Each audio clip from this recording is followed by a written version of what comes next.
Hey, so today we're going to be making a quick cook version of a chicken fricassee. So we've made that in the past, the long cook version, using bone-in, skin-on chicken thighs.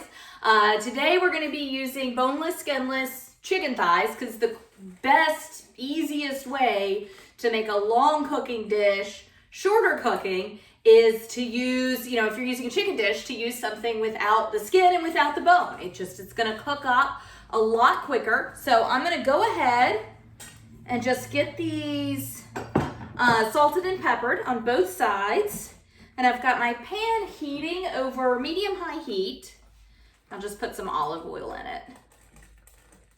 And you do want to make sure you use a little extra oil when you are not cooking with the skin, just because the likeliness of this chicken sticking, since it doesn't have the skin, is a lot higher, right? There's less fat overall, so you need to compensate by using a little bit more oil. So we will just salt and pepper both sides. And I'll wait and get the second side salted and peppered when I put it in the pan, which still needs just a few more minutes to heat up. So with the boneless, skinless chicken thighs, when you put them in the pan, they're kind of folded up, okay? So you just want to make sure that you are unfolding them so that they're an even size and shape, or an even thickness rather. That's what's going to help them cook up more quickly. So it started out as just a little rectangle, but once you open it up, it's actually a good bit bigger. And it's just, when they cut that bone out, they kind of leave it wrapped the way it would be around a bone. So you just have to open them up and flatten them out when you get them in your pan. Give that just another minute. So with our long cook version of this, we used onion, celery, carrot, garlic, asparagus, mushroom, and then we made a nice white wine and chicken stock sauce. Not an incredibly long cooking dish, but it did take a little over an hour, all right? Excellent for entertaining because you can make it, once you get everything in the pot, you can then set it aside and cook it off later. Like when I made the long cook version, I cooked up until the point that I got every last bit of liquid in the pot. I refrigerated it for a couple of days and then cooked it off later. So it's really good for entertaining because it's pre-done. It's a lot of work is done ahead of time. That said, it still takes a little while to do it. It's still over an hour to get it all done. So with the quick cook version, we're going to get this done in less than 45 minutes, okay? And so when you're using boneless, skinless chicken, it cooks up a lot faster than the bone-in, skin-on kind, okay? So that's your first step to making it quicker cooking. There we go. And I'm just opening these up in the pan, like I did with that one.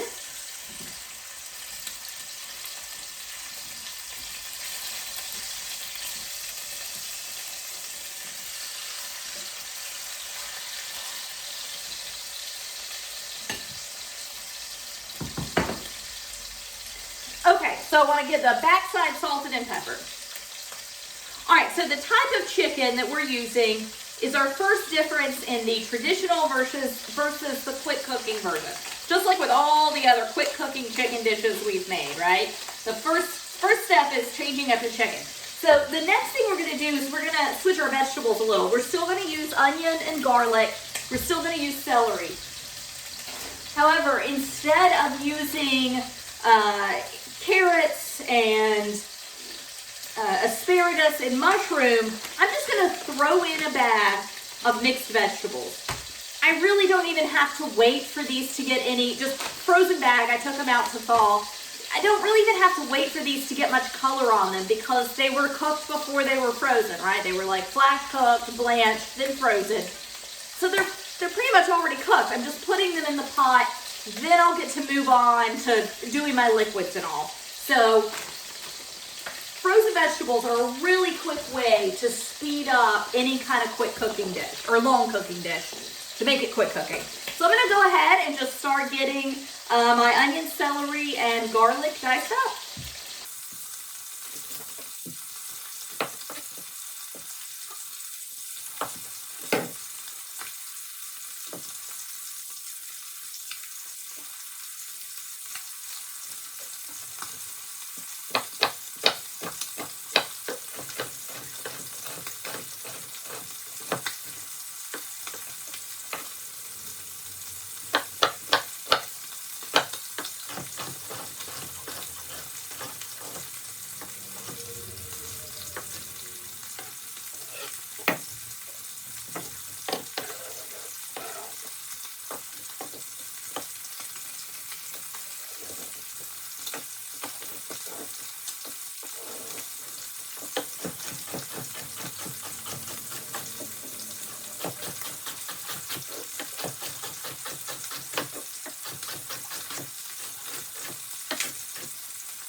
be done.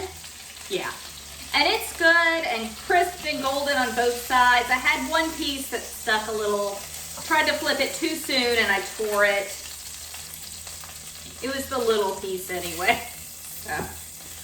All right, so I'm putting them back on the same plate. These cooked long enough and they're thin enough that in all probability they're 165 degrees inside and they're safe to eat.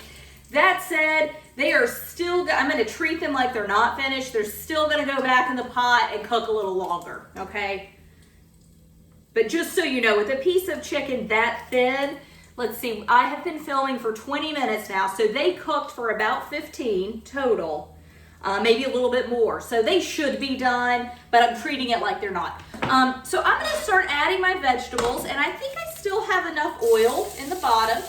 Again, when you're working with boneless, skinless though, you always want to make sure you've still got enough oil because that chicken is not putting off very much fat. So I'm just going to get my onion and celery going at the same time.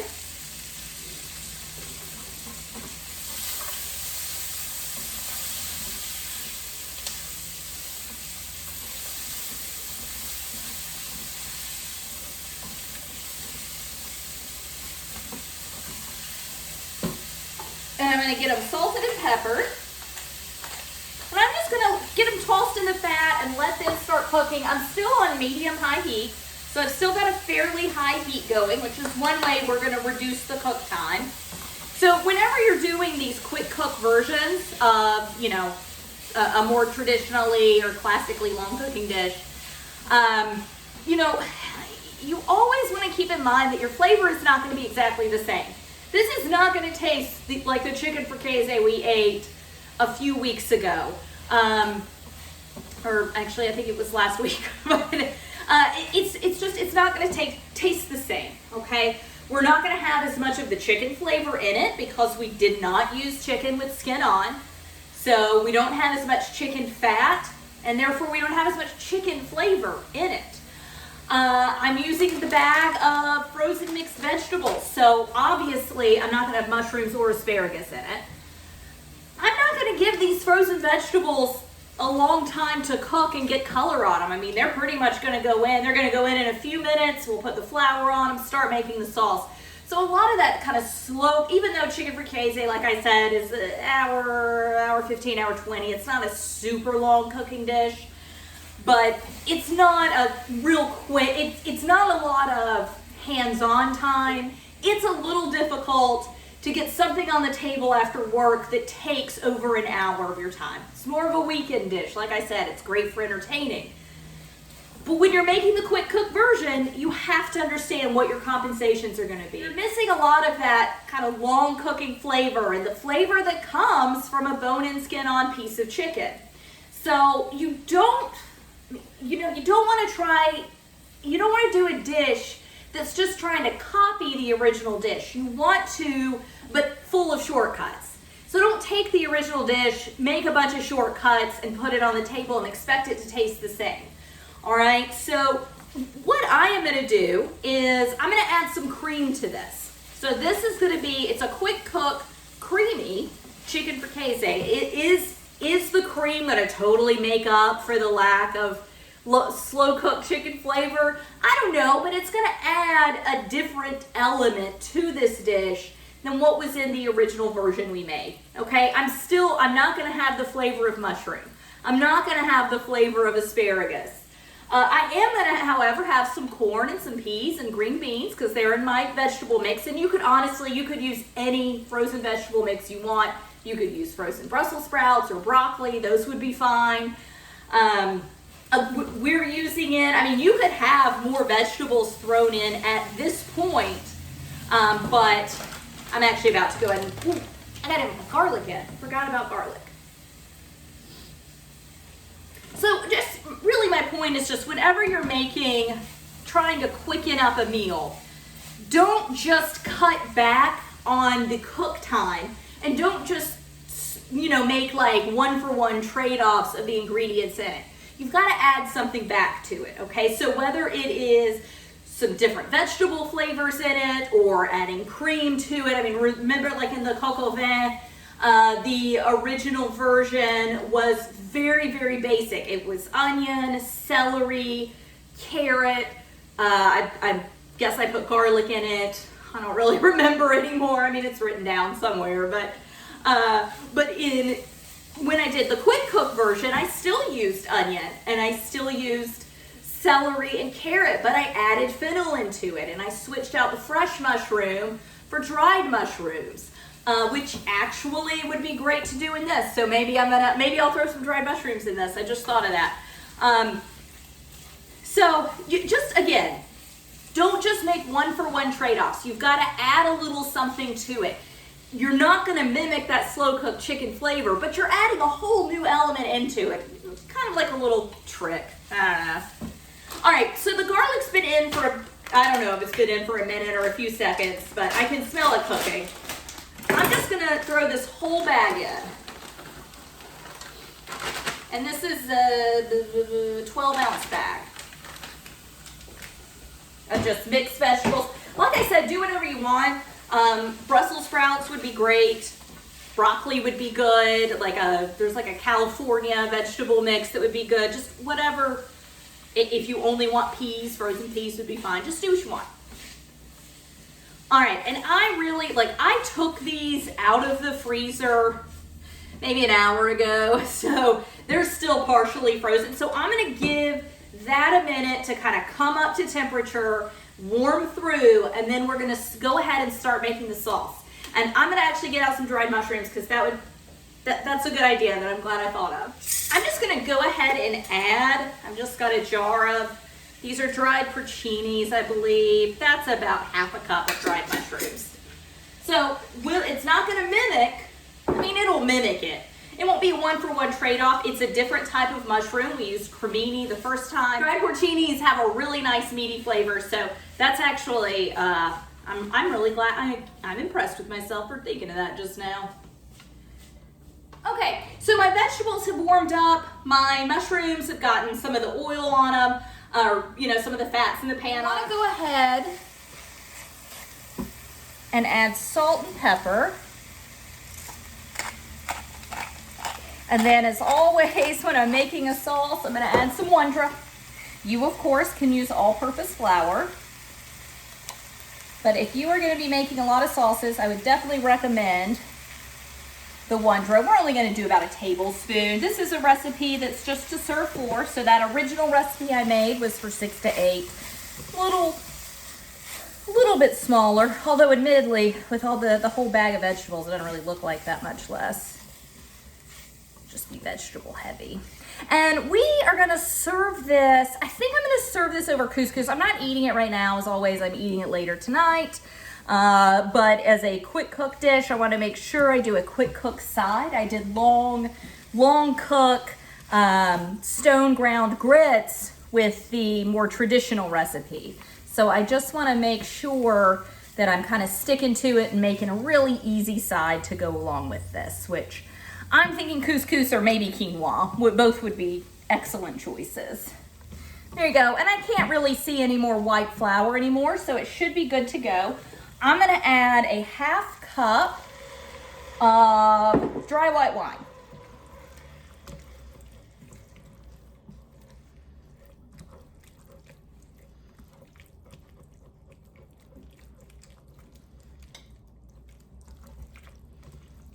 We are just gonna slosh this around, kind of scrub the bottom, help clean your pan off for later, but also gets up all the good stuff.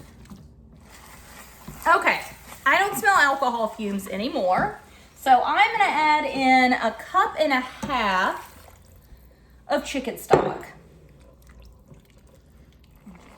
All right, so I'm gonna pour in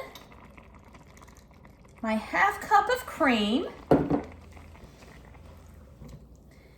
Give that a stir.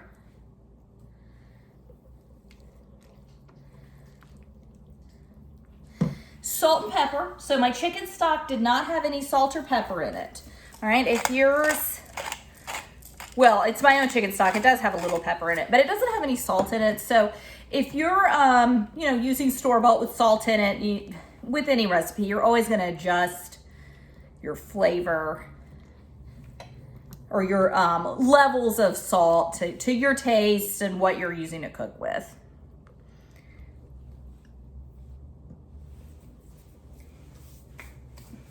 All right, so I'm gonna get this chicken added back into the pot, and I don't wanna fully submerge it, but I do just wanna kind of get it in there. I know my top and my bottom layers of the chicken, or top and bottom sides, are both cooked. I mean, you can see like what a good crust I got on that. And you see what I mean? Like it's a thin piece of chicken. So it really should already be cooked through, but I used this raw plate, so we are treating it, and we're gonna pour the juices back on. So we're treating it as if it's not cooked. Again though, for chicken that is that thin, it is not gonna take long. Okay, so we're just gonna let this simmer until your chicken is cooked through. All right. So I am just gonna simmer this until the chicken is completely cooked through. Everything in here really should be 165 degrees, right? So any bacteria that was on that chicken from putting it back on the raw plate is killed. And of course you want your internal temp to be 165. This is already warm. I've been cooking it on a higher heat, and as y'all saw, it was already bubbling a good bit, so it should not be long before everything is cooked. I'm thinking 10 to 15 minutes, all right? So the lid will stay off because we do have a fair amount of liquid, just getting that liquid to evaporate. As I said though, I'm eating this later tonight, so I'm gonna go ahead and turn it off, and I will finish cooking it off before I eat it later. So a little bit of make ahead time with this as well, if you need it to be. But we have now, the time on my camera is 38 minutes. So in about 45 minutes, of course teaching it or talking through it takes a little longer than if I were just cooking. But anyway, about 45 minutes and you'll have dinner on the table. So thank you so much for joining me, and I will show you some pictures of it when we're all done. Bye.